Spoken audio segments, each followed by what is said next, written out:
It's a rowdy welcome. Can you halla galla?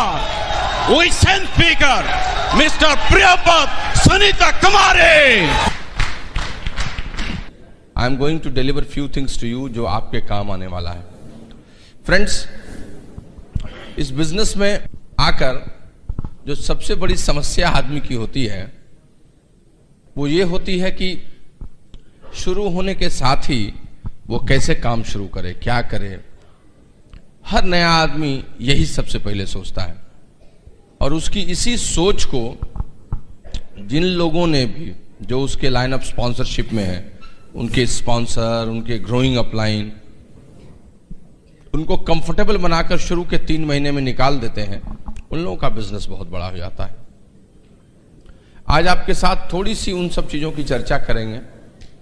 एक flow diagram की बात करेंगे जिससे आप समझ सकें, और उससे भी ज्यादा सच बोलूं तो आज मन की बातें करूंगा कि वो कौन सब ऐसी चीजें हैं जो आपके बिजनेस में आपको बहुत ऊंचा ले जाएंगी, आपकी डायमंडशिप को भी दिलाएंगी.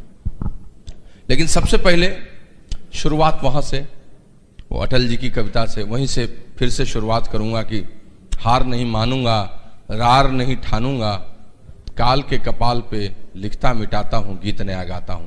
अभी इस सेशन में भी एक नया गीत आपके समक्ष प्रस्तुत करूंगा जिसको आप समझें और आप उसको इंप्लीमेंट करें. कोई भी शख्सियत इस बिजनेस में आकर शुरू करना चाहे तो उसके दिमाग में 2-3 चीजें बहुत स्पष्ट होनी चाहिए.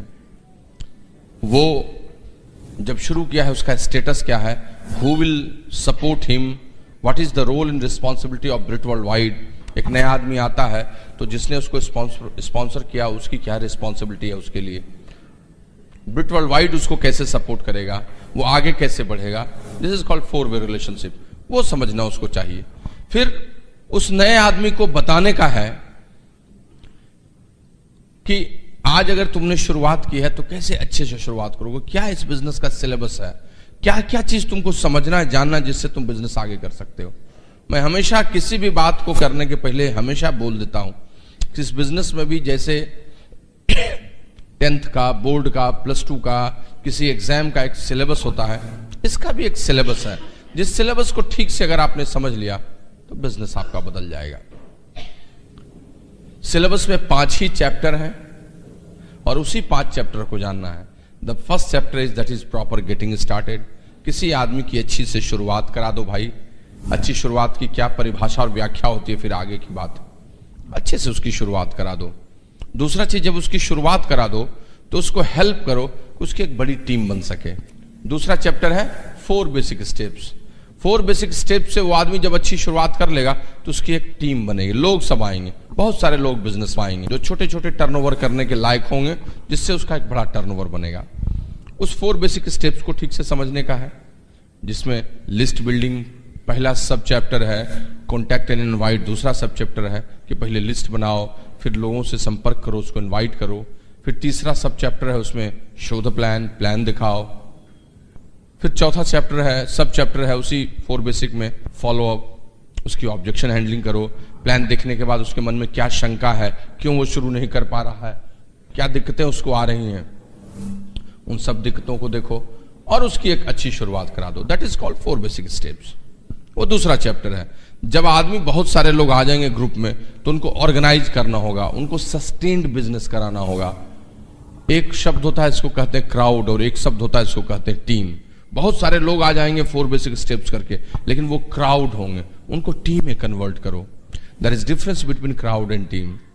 बहुत सारे लोग एक जगह जुट गए तो क्या वो ग्रो कर जाएंगे? नहीं. सिनेमा हॉल में 2000 लोग एक साथ होते हैं, किसी बड़ी जनसभा में 5000 लोग, 10,000 होते हैं, लेकिन वो क्राउड होते हैं, सब अलग जगह से आए हुए, अनकंट्रोल्ड होते हैं, डायरेक्शंस अलग अलग होता है, सबके कॉमन गोल नहीं होते हैं, सबका तरीका अलग होता है, कोई ट्रेंड नहीं होते हैं. They are called crowd. वो 1 घंटे के लिए, 2 घंटे के लिए किसी टेम्पररी चीज को देखने गए, फिल्म को देखने गए, क्राउड है वो. लेकिन टीम किसको कहते हैं? कंट्रोल्ड होते हैं, जो जिनका एक डायरेक्शन होता है, जिनके कॉमन गोल्स होते हैं, जो ट्रेनिंग लेते हैं, वो टीम होती है. That is difference between crowd and team. और टीम जीतती है, क्राउड नहीं. टीम के गोल्स होते हैं, क्राउड के गोल्स नहीं होते.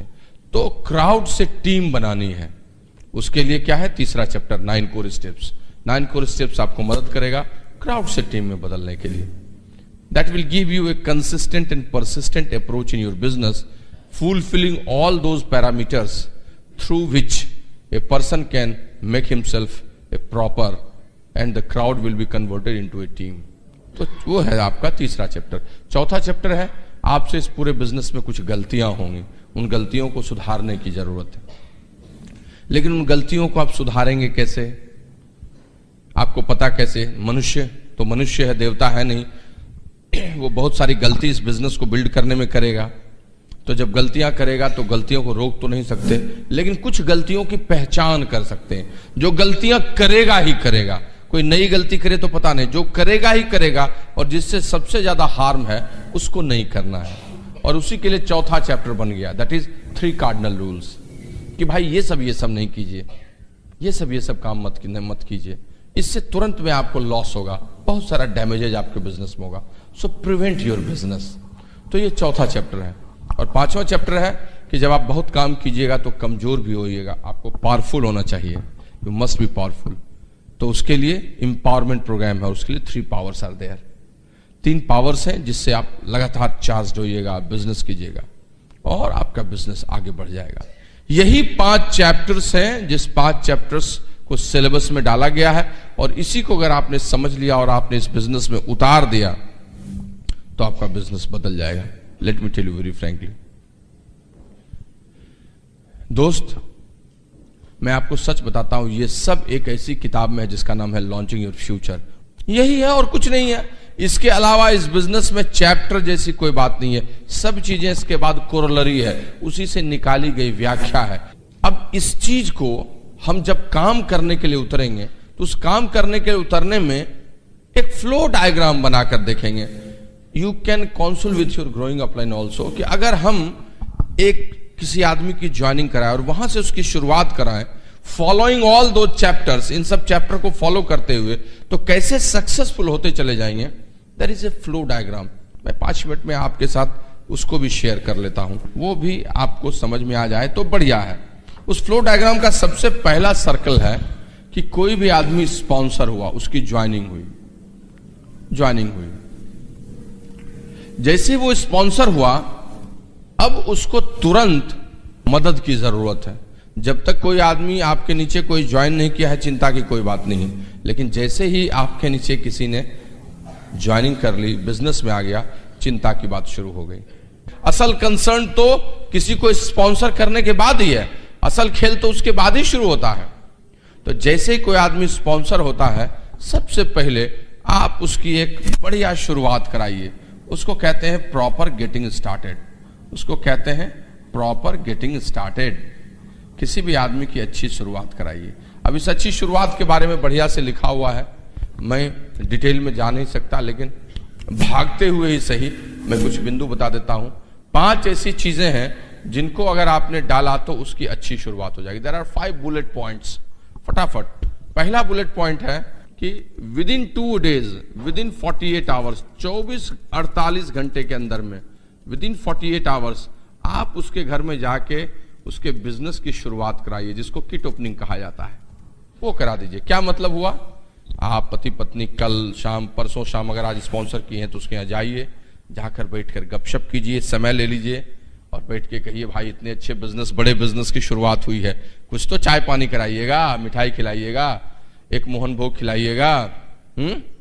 उसके यहाँ जाइए, गपशप कीजिए। उसकी वाइफ अगर ठीक से नहीं समझी है, 2-4-10 मिनट में थोड़ा सा उसको प्लान का एक ओवरव्यू दीजिए, गपशप करके बताइए कितना अच्छा बिजनेस है, अपने अपलाइन का आइडेंटिफिकेशन कीजिए, कैसे वो बिजनेस में ग्रो किए, आज कहाँ हैं, थोड़ा ओवरव्यू, थोड़ी बातचीत। 1-1.5 घंटे उसके साथ बैठना है, गपशप करना है, और उस 1.5-2 घंटे में उनको ये एहसास करा दीजिए कि माय गुडनेस, ये सिर्फ एक फॉर्म भरना नहीं है, मैं तो एक बहुत अच्छे बिजनेस में आ गया हूं। और ये एहसास अगर आपने करा दिया तो उनके अंदर में एक बहुत बड़ा भाव चला जाएगा। दोस्त, कोई आदमी आज बिजनेस में शुरू करता है तो रजिस्ट्रेशन फ्री है, उसका एक आईडी प्रूफ, एड्रेस प्रूफ देता है, तो उसे उस कागज से लगता नहीं है कि वो किसी बड़े बिजनेस में आया है, लेकिन अगर कोई आदमी उसकी गेटिंग स्टार्टेड के समय में ठीक से उसको सारी बातें समझा दिया तो उसे लगने लगता है, oh my God, I have come in a very good business. कोई नजदीक में बीबीएस है, सेमिनार है, ओपन मीटिंग है, उसको प्रमोट कर लीजिए और 1.5-2 घंटे में आप उनके साथ गपशप करके इतना अच्छा माहौल बना लीजिए कि जब आप बाहर निकलिए तो उस शख्सियत को और कुछ समझ में आए या ना आए, उसको इतनी बात समझ में आ जाए कि भाई ये लोग बड़े अच्छे हैं। अच्छा, वाईसी बिजनेस के बहाने इनसे दोस्ती तो हो गई, कम से कम इतना समझ ले, और अगर इतना भी वो समझ लिया तो आपका जॉब हो गया, your job is done, I am telling you. लोग इसका महत्व नहीं समझते हैं। लोग ये नहीं समझते हैं कि कैसे एक नया आदमी बचता है, उसे पता नहीं है क्या होगा नहीं होगा कल को। लेकिन अगर आपके संबंधों की उष्मा उस तक पहुंच गई, गर्मी उस तक पहुंच गई, तो समझिए कि वो आदमी इतना जरूर समझ लेगा और बातें बदल जाएगी। लेकिन अब इसको लंबा मत खींचिए, 2-3 घंटे 4 घंटे मत बैठने लगिए उनके साथ बैठ के। अब उसी दिन सैम रनबर की कहानी और सारा डेली का प्रमोशन मत बता दीजिए, स्ट्रक्चर भी निकाल के डबल ईगल प्रोग्राम मत बता दीजिए। 11:45 बजे तक में पसीना बहाते हुए आप प्लान मत दिखाने लगिए। उसकी पत्नी सोचती रहेगी जाता क्यों नहीं है, खाना भी ठंडा हो गया है, क्या करे। मेक वेरी स्मार्ट, 1-1.5 घंटे में अपनी छाप छोड़ के वहां से निकलिए, उसी को कहते हैं अच्छी शुरुआत। दूसरी चीज, आप कुछ प्रोडक्ट ओवरव्यू दीजिए उनको। जिस बिजनेस में आए हैं वो प्रोडक्ट बेस्ड है, प्रोडक्ट ओवरव्यू दीजिए। 2 से 3 प्रोडक्ट का डेमो जरूर कर दीजिए, स्पेशली डेमो किट के साथ। और ये प्रोडक्ट ओवरव्यू देने में फिर बहुत सारी बातें मत बताइए, लेकिन थोड़ा सा पर्सनल केयर, थोड़ा सा होम केयर चर्चा करके बताइए, गपशप करके उनको बताइए, उनको इतना हल्का करके बताइए कि कोई बड़ी बात नहीं है, बिजनेस करना कितना आसान है। और ये जैसे ही आपने उनको बता दिया चीजें उनको बड़ी आसान लगेगी। प्रोडक्ट का बास्केट बन जाएगा, 100 पीवी हो जाएगा, वगैरह वगैरह वगैरह। प्रोडक्ट ओवरव्यू, ये एक अच्छी शुरुआत का दूसरा बुलेट पॉइंट्स है। तीसरी बात, आप उनके साथ बैठ के उनको एजुकेशन के बारे में थोड़ा सा BWW के ओवरव्यू के बारे में बताइए। ब्रिट वर्ल्ड वाइड क्या है, क्यों ओपन मीटिंग मदर मिल्क है, क्या क्या चीजें जरूरी हैं, पहले दिन से ही कैसे ब्रिट वर्ल्ड वाइड हम सीखने लगते हैं, इसके बुक्स क्या होते हैं, सीडीज क्या होते हैं। शुरुआती दौर में ब्रिट किट, कोई छोटा सा पावर पैक उसको दिए, देख लिए कॉमन सेंस से कितना सीखना चाहता है, सुनना चाहता है, और कुछ किए या न किए, ओपन मीटिंग का प्रमोशन जरूर किए। और इस तरह से उसके दिमाग में एक चीज डाल दिए कि बिना एजुकेशन सिस्टम के बढ़िया से आगे नहीं बढ़ा जा सकता, और ये आपने दे दिया तो एक अच्छी शुरुआत उसकी हो गई। उसके अलावा उसके साथ गपशप करते हुए उसकी कुछ लिस्ट बना दीजिए, 25 से 30 हॉट लिस्ट बना दीजिए, ताकि उसको बिजनेस के बारे में समझ में आ जाए। ओह माय गॉड, लिस्ट बनाने से लोग डरता है, उसे लगता है कौन करेगा नहीं करेगा। पहले दिन से किसी को फोन उठा के कह दिया, 1 नो बोल दिया तो उसे बड़ा खराब लगता है। उसको हंसते खेलते सामने में 5 दोस्त का नाम, 5 रिश्तेदार का नाम, उसके पड़ोसी का नाम, 20-25 नाम उसके सामने लिख दीजिएगा ना। उसको लगे अरे इतना हल्का है, उसको दिखेगा इसमें से 2-3 आदमी तो ऐसे भी ज्वाइन कर लेगा। और जैसे उसके मन में ये बात आएगी उसका कॉन्फिडेंस बहुत बढ़ जाएगा, उसको लगेगा बिजनेस हल्का है। दोस्त, सामने में लिखी हुई चीजों को देखकर जब उसको अच्छा लगेगा ना, मेरा यकीन मानिए वो बिजनेस में टिकने के लिए सोचने लगेगा, लगातार चलने के लिए सोचने लगेगा। And that's very important to jot down at least 25 to 30 list there. और 5वीं बात, उसके साथ मिलकर कम से कम 3 to 4 स्पॉन्सरिंग, उसकी 3 से 4 स्पॉन्सरिंग निकालने में मदद कीजिए इन डिफरेंट लेग्स। दोस्त, कोई आदमी आता है बिजनेस में ना तो उसको हमेशा लगता है एक आदमी मेरे नीचे भी स्पॉन्सर हो जाए। हर आदमी सोचता है कि उसकी शुरुआत हो जाए, और अगर उसके नीचे 2-3 आदमी आपने बिजनेस में उसकी लिस्ट से ही उसको हेल्प करके डाल दिया ना, आई एम टेलिंग यू, वो उछलने लगेगा और बिजनेस में तो दौड़ने लगेगा।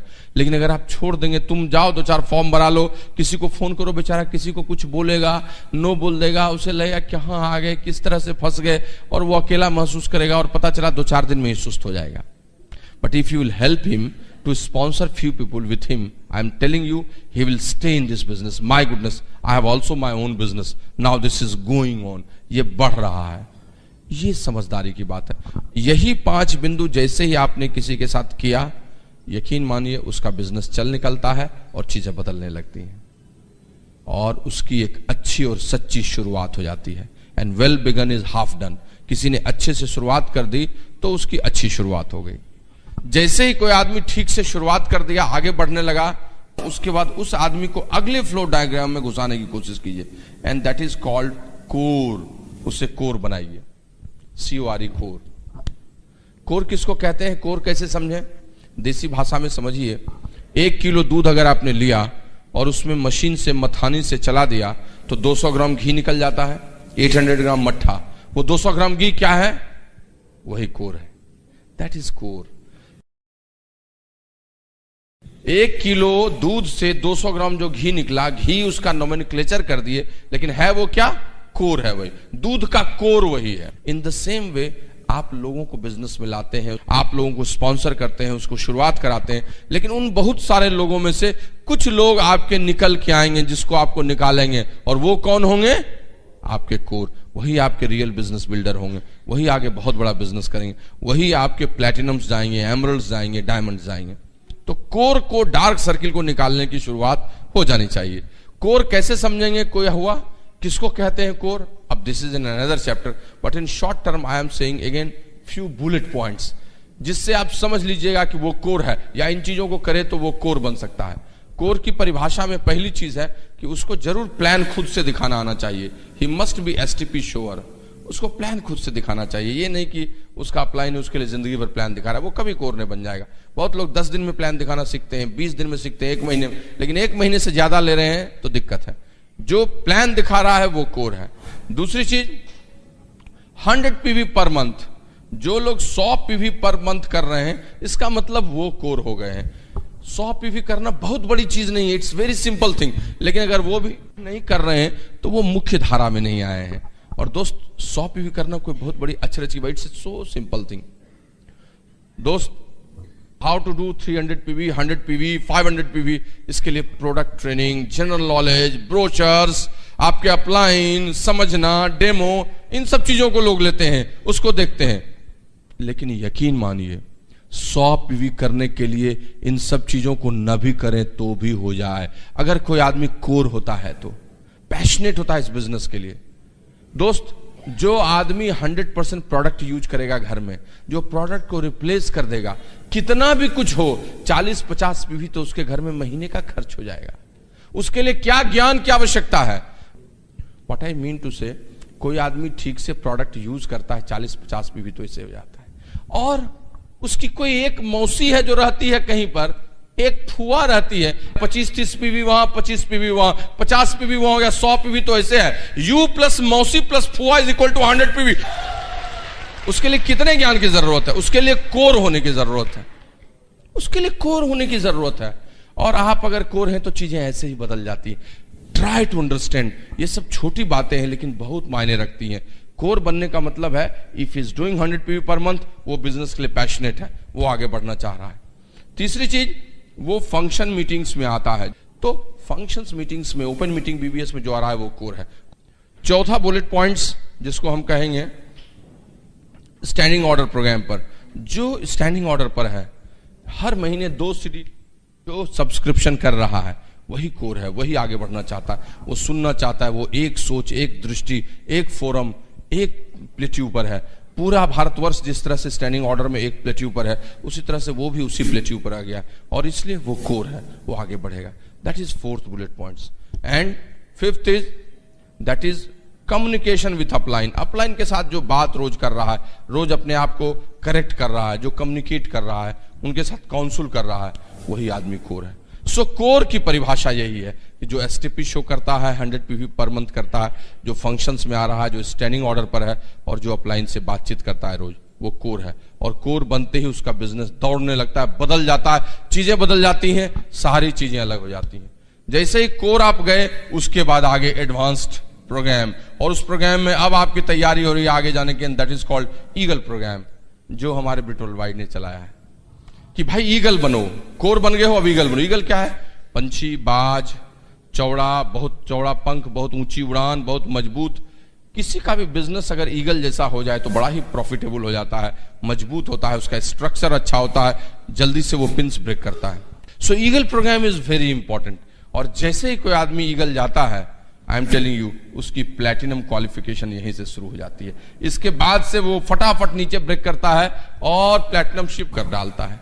सो these things are very important कि कोई एक आदमी जब शुरू करे तो ठीक है, वो वॉल्यूम करेगा, स्पॉन्सर करेगा, लोग आएंगे, वो इस सीरीज में भी चलेगा जिसको कहते हैं वो 6% जाएगा, वो 9% जाएगा, वो 12% जाएगा, वो 15% जाएगा, वो 18% जाएगा, वो 21% जाएगा। लेकिन इस फ्लो डायग्राम को देखते हुए वो चले कि ठीक है वो 6% गया है, लेकिन प्रॉपर गेटिंग स्टार्टेड हुआ 6% चला गया तो ठीक। क्या वो कोर बना?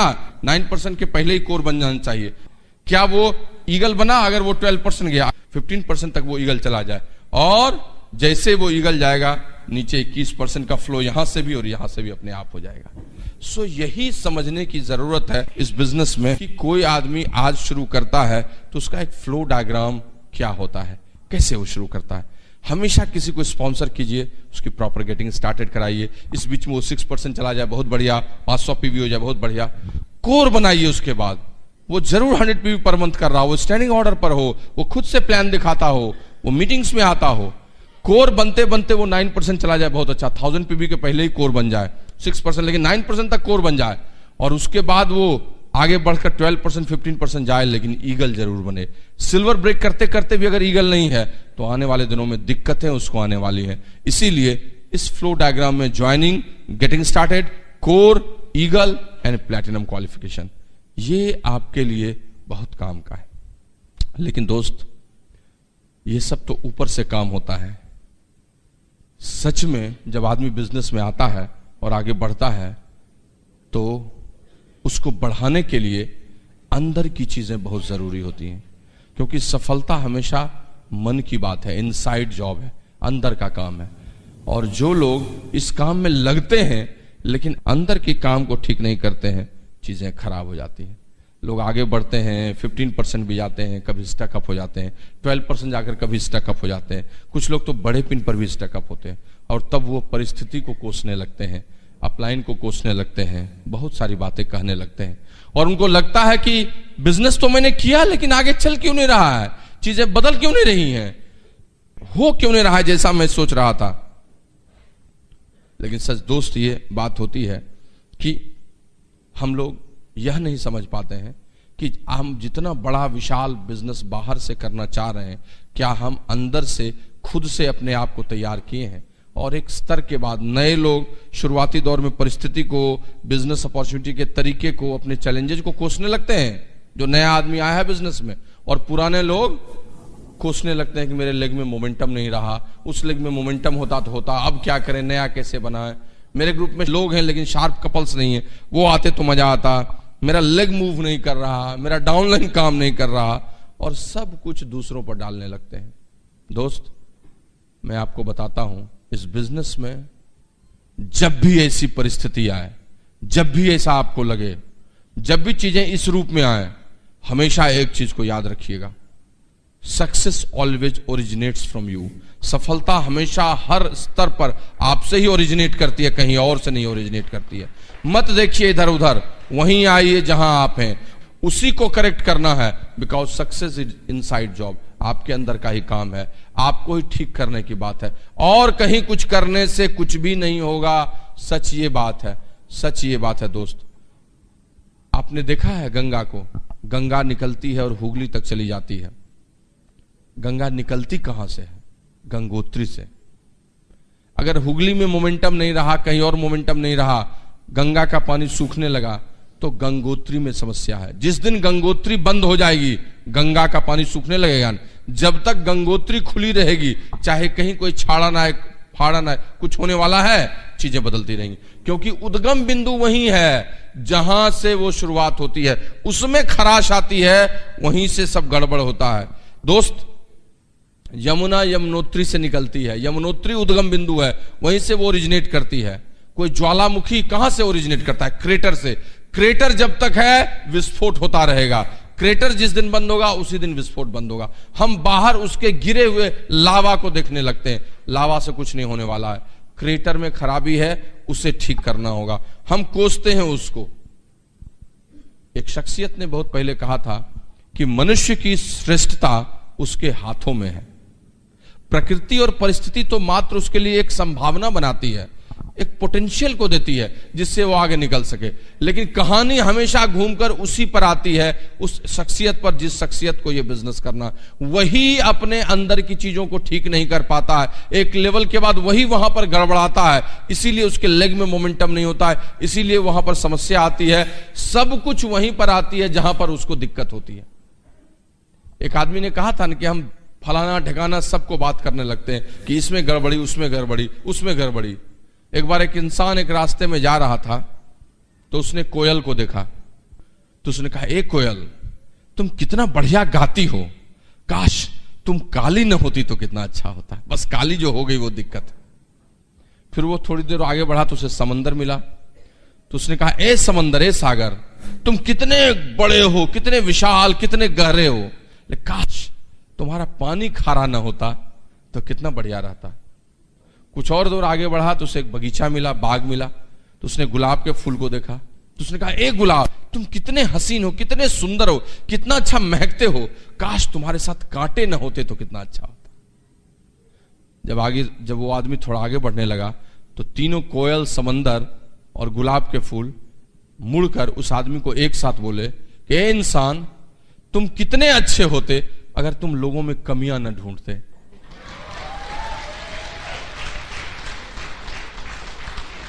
दोस्त, लोगों की कमियां, लोगों को ढूंढने में हम अपनी जिंदगी बिता देते हैं और अपने बिजनेस को खराब कर लेते हैं और समझ नहीं पाते हैं कि सफलता की समस्या हमारे साथ ही जुड़ी हुई है, कहीं और से नहीं। हमें ही संघर्ष करके उसको निकालना होगा। एक कवि ने लिखा था ना कि ख्वाहिशों से नहीं गिरते फूल झोली में, वक्त की शाख को हिलाना होगा। ख्वाहिशों से नहीं गिरते फूल झोली में, वक्त की शाख को हिलाना होगा। कुछ नहीं होगा अंधेरों को बुरा कहने से, अपने हिस्से का दिया खुद जलाना होगा, अपने हिस्से का दिया खुद जलाना होगा।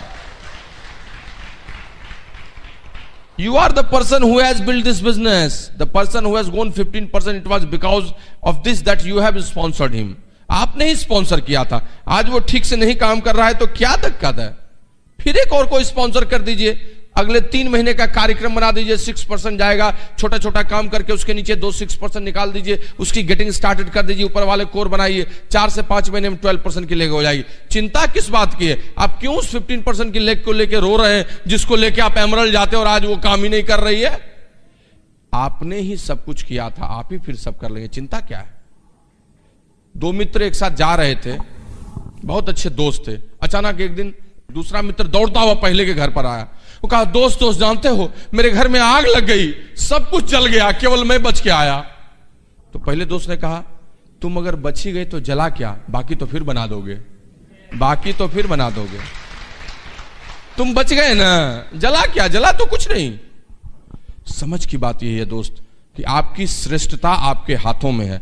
आपने ही ऑर्गेनाइजेशन को बिल्ड किया है और आप चिंता कर रहे हैं सिर्फ इसलिए क्योंकि अंदर का जो इंटरनल जॉब है वो करना आपने छोड़ दिया, आपने अपने आप को ठीक करना छोड़ दिया है, इसीलिए सारी समस्याएं आपके साथ। आपको अपने अंदर कुछ गुणों को लाना है जिससे आपका बिजनेस बड़ा होता है।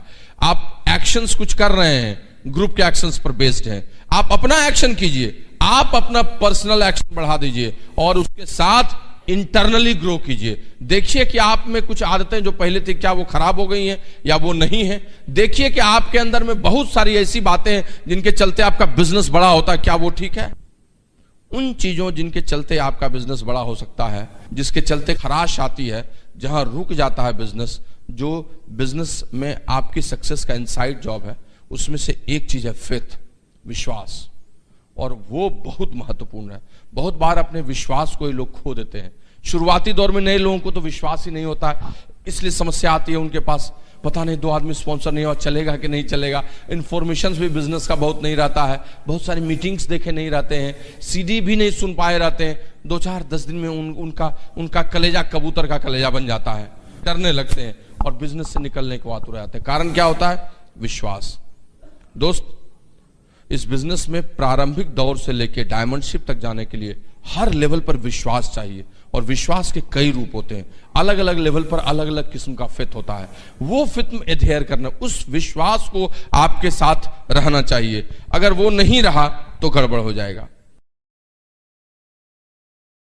शुरुआती दौर में सेल्फ बिलीफ चाहिए, आत्मविश्वास चाहिए कि नहीं होगा, हम कर सकते हैं, हम आगे बढ़ सकते हैं। और उसके लिए बहुत जरूरी है कि ज्ञान मिले, आपको इंफॉर्मेशंस मिले। शुरुआती दौर में 10-20 स्पॉन्सरिंग कर दिए, प्लान दिखा रहे हैं, काम कर रहे हैं, वहां रह रहे हैं, लेकिन ना अपलाइन से संपर्क है, ना सीडी सुना, ना ओपन मीटिंग में आया। उस ज्ञान से विश्वास बदलता है, वो हुआ ही नहीं। तो किसी ने कुछ कह दिया, उस पर वही आधारित बात सुन लिए। कोई कुछ कह देगा, हम ऐसे सुन लिए। किसी ने कह दिया मुझको कि उड़ीसा की राजधानी संबलपुर है, तो मैं मान लूंगा क्या? आई नो दैट उड़ीसा की राजधानी भुवनेश्वर है, लेकिन अगर मैं नहीं जानता रहूंगा तो शायद किसी की बात मैं मान सकता हूं। ज्ञान की कमी है, इसीलिए विश्वास नहीं बना। द सेम वे इस बिजनेस का इंफॉर्मेशन लोग नहीं लेते हैं।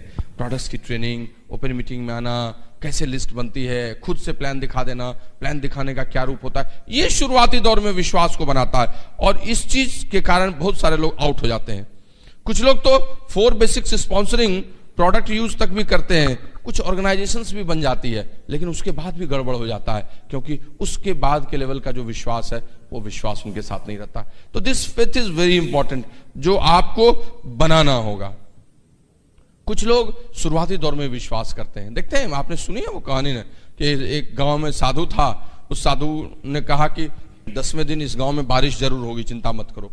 जिस दिन खूब बारिश होगी एकदम, और 10वें दिन सब लोग गांव से निकलकर अपने चौपाल पर आए कि बारिश जरूर होगी, इसके लिए बारिश देखने। लेकिन जितने लोग आए वो सब ऐसे ही आए, सिर्फ एक आदमी था जिसके हाथ में छाता था। वो छाता लेके आया था। क्यों? क्योंकि बारिश होगी तो बचेंगे कैसे। बाकी लोगों के मन में अभी भी शक था कि बारिश होगी कि नहीं होगी। That was lack of faith. लेकिन उसके मन में विश्वास था कि बारिश होगी, इसलिए छाता लेके आया था कि बचना है, बारिश से कैसे बचेंगे। ट्राई टू अंडरस्टैंड, छोटी छोटी बातें होती हैं, लेकिन हम फेथ ही नहीं कर पाते। 9% तुम जाओगे, गोल बनाया, विश्वास ही नहीं हो रहा है डाउनलाइन पर। ऐसे ही गोल बना दिया, अरे दिखने के लिए है, देखेंगे, जाना तो नहीं ही है। पहले दिन ये सोच लेते हैं और चीजें उनके साथ नहीं होती, आत्मविश्वास की कमी होती है। बड़े लेवल पे भी लोगों के मन में डाउट्स होती है। प्लैटिनम हो गए, फाउंडर्स प्लैटिनम हो गए, 1 साल हो गया, अभी तक आगे नहीं गए। अब उनको लगने लगता है कि पता नहीं, शायद ऐसा ही चलेगा। 2 आदमी तो निकल गया जो था, अब नया स्पॉन्सरिंग करेंगे तो क्या वो लेग प्लैटिनम जाएगी। और इस विश्वास की कमी के कारण भी उनके बिजनेस में बहुत दिक्कत होती है। सो आपको इस विश्वास को बनाना होगा हर स्तर पर। यात्रा के दौरान हर स्तर पर आपको अपने इस विश्वास को बना के चलना होगा। दूसरी एक चीज होती है जो सेल्फ डिसिप्लिन होती है, इसकी भी कमी होती है। आपका जो मैनेजमेंट है वो मैनेजमेंट हर लेवल पर अलग अलग होना चाहिए। 9% तक आपको कुछ नहीं, हंसते खेलते भी चलिएगा तो बिजनेस होगा। 12% पर जाकर, 15% पर जाकर थोड़ा सा आपको टाइम मैनेजमेंट चाहिए। ग्रुप में लेग्स ज्यादा हो गए, लोग बढ़ गए, एसटीपी श्योर कम है, आपको कैसे होम मीटिंग लेनी है, ओपन मीटिंग में कितना प्रमोट करना, that you have to understand. वो है सेल्फ मैनेजमेंट। अब आप जैसे ही 9% से ऊपर गए हैं तो क्या कैलेंडर को आप फुल करते हैं कि नहीं करते हैं? आप गोल्स बनाते हैं कि नहीं बनाते हैं? आपका कैलेंडर आपके ग्रुप के साथ मैच करता है कि नहीं करता है? आपकी पर्सनल विड्थ कैसी है? ये सब आपको अपने सेल्फ डिसिप्लिन से ठीक करना होगा। प्लैटिनम, फाउंडर्स प्लैटिनम के लेवल पर जाकर तो ये सेल्फ डिसिप्लिन और भी बढ़ जाता है कि आप टाइम मैनेजमेंट कैसे कर रहे हैं। शुरुआती दौर में बहुत लोग बिजनेस की शुरुआत करते हैं तो मजा आता है, 2 घंटे में काम चल जाता है। जैसे प्लैटिनम जाते हैं, अब जॉब कर रहे हैं, पार्ट टाइम में कर रहे हैं, मिसमैनेज होने लगता है। कभी कभी जॉब का बहुत सारा समय देने लगते हैं, जॉब में चैलेंजेस आने लगता है। कभी कभी इधर समय ही नहीं देते हैं, जॉब में बहुत चैलेंजेस आया, 1 महीना देखे ही नहीं बिजनेस को, और ये सब उनको मिसमैनेज कर देता है। तो ये टाइम मैनेजमेंट बहुत आवश्यक है कि किस लेवल पर कैसे समय दें। सेल्फ डिसिप्लिन आपको आगे बढ़ाता है। समय की कमी दोस्त किसी के पास नहीं है। हम सोचते हैं समय की कमी है, लेकिन जरा सोचिए, जो लोग अधिक अनुशासित होते हैं, जो समय का सही प्रबंधन करते हैं, वो कई काम एक साथ कर लेते हैं, हम नहीं कर पाते हैं। वो कई लेग्स एक साथ देख लेते हैं, हम नहीं देख पाते हैं। यही 24 घंटा प्रधानमंत्री के पास भी है, यही 24 घंटे मुख्यमंत्री के पास भी है, यही 24 घंटे एक जिले के कलेक्टर के पास भी है, यही 24 घंटे एक डायमंड के पास भी है, यही 24 घंटे एक चपरासी के पास भी है, यही 24 घंटे आपके भी पास है। लेकिन आप एक काम करके, 1 लेग 2 लेग को संभाल के अपने आप को समझने लगते मेरे पास समय ही नहीं है, और वो कितना सारा एक साथ काम कर लेते हैं। क्यों कर लेते हैं? आप क्यों नहीं कर पाते हैं? क्योंकि वो ज्यादा अनुशासित हैं, आप कम अनुशासित हैं। उनका टाइम मैनेज्ड है। माननीय प्रधानमंत्री सवेरे 5 बजे उठते हैं, आधे घंटे 5 से 5:30 योगा कर लिए, 5:30 से 6 बजे तक में सारा अखबार पढ़ लेते हैं, 6 बजे वो फ्रूट्स खा लेते हैं, 6:30 में वो लोगों से मिल लेते हैं, 7 से 8 o'clock में वो सारा फोन अटेंड कर लेते हैं, 8 से 8:30 में वो अपने घर के ऑफिस में बैठ के बात कर लेते हैं, 8:30 वो अपने सेक्रेटेरिएट में चले जाते हैं, 12 o'clock तक वहां रहते हैं, वहां से आके लंच कर लेते हैं, लंच करने के बाद वो डेलीगेशन से मिलते हैं, वो आधे घंटे का नैप ले लेते हैं, 2:30 से फिर वो सेक्रेटेरिएट में होते हैं 5:30 तक, 6 o'clock के बाद वो पार्टी के साथ बात कर लेते हैं, 7 o'clock से 9 o'clock उनका बना होता है फिर रेजिडेंस में ऑफिस पे सब काम कर लेने का, 9 o'clock में वो डिनर कर लेते हैं, 9:30 से 10:30 वो डेलीगेशन से बात करते हैं, 10:30 से वो अपनी किताबें पढ़ लेते हैं, और वो इस तरह से पूरे दिन भर में सारा काम कर लेते हैं। और हम सवेरे उठते हैं, कोई घर पे आ गया तो आधा घंटा बात कर ले, एक डाउनलाइन से बात हुआ, उसने अपनी पूरी शादी की कहानी सुनाई, 15 मिनट वही सुन रहे हैं। सवेरे तक में अखबार पढ़े कि नहीं पढ़े, बाथरूम गए तो वहां से कैसे निकले, सब्जी लेने गए तो कोई मिल गया चलो भाई 15 मिनट वही दे दिए। समय का कोई अनुशासन ही नहीं है, कहां है कैसे है, शाम को ऑफिस में बॉस बैठा लिए, पान खा रहे हैं, 10 मिनट बाद ही निकलेंगे। You see how your time is going. लेकिन अगर आपने भी एक आत्म अनुशासन कर लिया तो आप भी एक साथ एक समय में नौकरी, 5 लेग, अपना ऑफिस, सब कुछ देखते हुए काम कर। This all about your self discipline. I am telling you, here a person wins and a person loses. That is very important.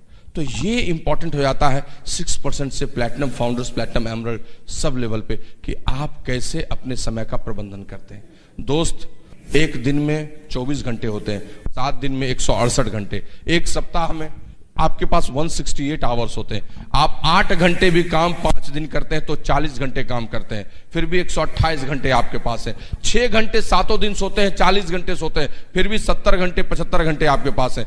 2 घंटे ट्रैफिक में रोज देते हैं, फिर भी 50 घंटे हैं। 2 घंटे नहाने खाने में देते हैं, फिर भी 40 घंटे हैं। 2 घंटे बच्चों को पढ़ाने टीवी में देखते हैं, फिर भी आपके पास 30 घंटे हैं। सब काम करने के बाद भी हर हफ्ते 30 घंटा ऐसा है जो बेकार जा रहा है, उसमें से 15 घंटे भी सॉलिड आपने इस बिजनेस में दे दिया, your platinum ship is done, I am telling you.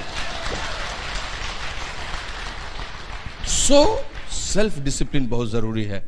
ये इनसाइड जॉब है, ये बाहर से दिखता नहीं है, लेकिन ये मन की बात है जो समझने का है।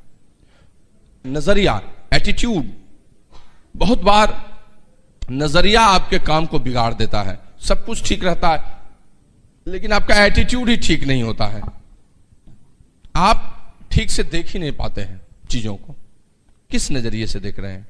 एक बहुत बड़े ऋषि थे, महर्षि कणाद।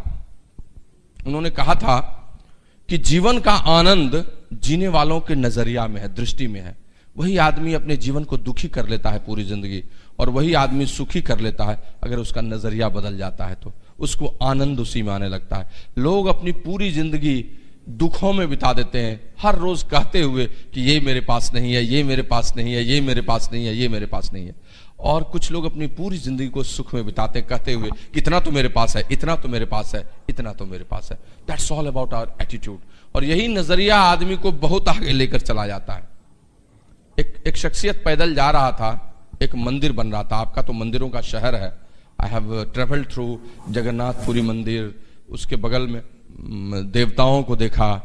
आई मीन भगवान जगन्नाथ जी को जो बैठे हुए थे, भगवान बलराम जी, बलभद्र जी को, उनकी माता सुभद्रा जी को, क्या स्थापत्य कला है। कोणार्क मंदिर को देखा। सलाम करता हूं नरसिंह देव वर्मन को जिसने ऐसी स्थापत्य कला को दिया, उस चक्र को मैं बता नहीं सकता आपको। लिंगराज मंदिर देखा मैंने भुवनेश्वर का, क्या बना हुआ है। हाउ दैट आई मीन आनंद केसरी गजकेसरी ने उसको बनवाया था। 8th 9th AD में बना हुआ यह मंदिर। ये सब स्थापत्य कला का नमूना, कितना सुंदर मंदिर है।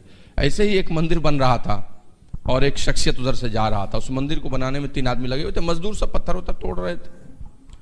तो उस आदमी ने पहले एक श्रमिक से, मजदूर से पूछा, भाई क्या कर रहे हो? तो उसने कहा, देख नहीं रहे हो पत्थर तोड़ रहे हैं। आगे बढ़ गया, थोड़ा दूसरा मजदूर था, उससे पूछा, भाई तुम क्या कर रहे हो? उसने कहा, आप देख नहीं रहे हैं सर, आजीविका कमा रहे हैं, दाल रोटी के लिए काम कर रहे हैं, दाल रोटी के लिए काम कर रहे हैं। वो थोड़ा और आगे बढ़ा, तीसरा मजदूर था, उससे पूछा, भाई तुम क्या कर रहे हो? वो पहले तो सुना ही उसकी बात नहीं, वो गीत गा रहा था अपना, एकदम है ना, पूरा गीत गा रहा था, श्री कृष्ण गोविंद हरे मुरारी हे नाथ नारायण वासुदेव, गा रहा है अपना।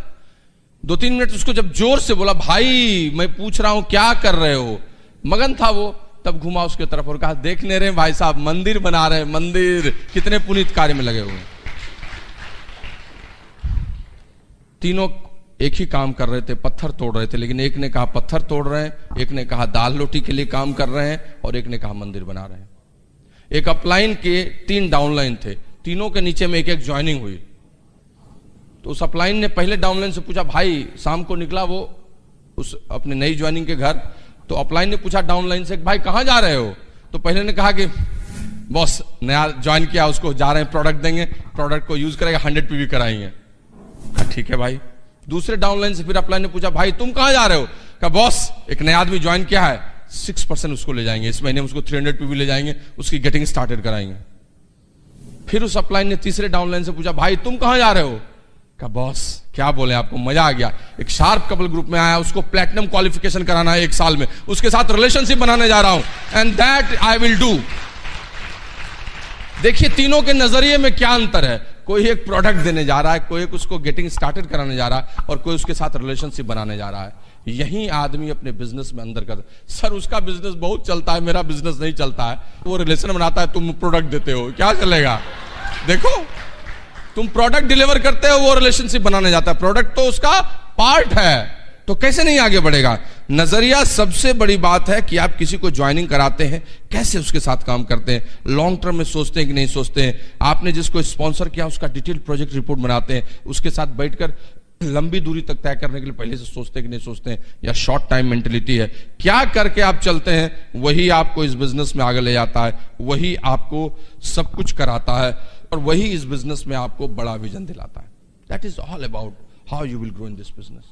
एक और चीज है जिसको लोग मिस करते हैं, जो लोगों को लगता है कि वो बहुत एक्शन कर रहे हैं, लेकिन काम क्यों नहीं हो रहा? मैं फाउंडर्स प्लैटिनम हो गया, एमरल्ड क्यों नहीं जा रहा हूं? मैं 9% गया हूं, 12% क्यों नहीं जा रहा हूं? वो क्यों इतनी जल्दी फास्ट जा रहा है? एक और इनसाइड जॉब है, and that is sharpening your cutting edge. आपका कटिंग एज भोथरा हो जाता है दोस्त, काम करते करते कुल्हाड़ी की धार भोथरी हो जाती है, लकड़ी काटने की स्पीड वो नहीं रह जाती है जो पहले थी। तो क्या करता है लकड़हारा? उस कुल्हाड़ी की धार को तेज करता है, शार्पन करता है, और तब वो बहुत सारी लकड़ी फिर काटने लगता है। हम भी इस बिजनेस में आते हैं और अपनी कटिंग एज को शार्पन करना ही भूल जाते हैं। हम फाउंडर प्लैटिनम हो गए, हम 15% पर हैं, मजाक है दोस्त। Success is a continuous education program. सफलता एक कंटिन्यूअस एजुकेशन प्रोग्राम है, और अगर इसमें आप घुसते हैं तो आपकी बात बदलती चली जाती है। जो रोज रोज सीखता है, जो रोज रोज छोटी छोटी चीजें करता है, वो बहुत बढ़िया करता है, वो बहुत आगे जाता है।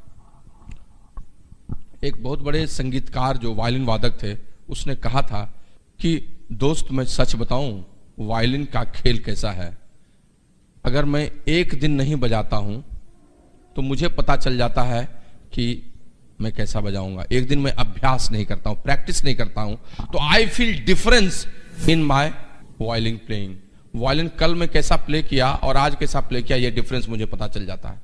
अगर एक हफ्ते मैं वायलिन की प्रैक्टिस नहीं करता हूं तो मेरी वाइफ को पता चल जाता है कि मेरा डिफरेंस क्या है। अगर एक महीने में नहीं करता हूं तो मेरे सबसे परम प्रिय शिष्य को भी पता चल जाता है कि मेरे वायलिन बजाने में डिफरेंस आ गया।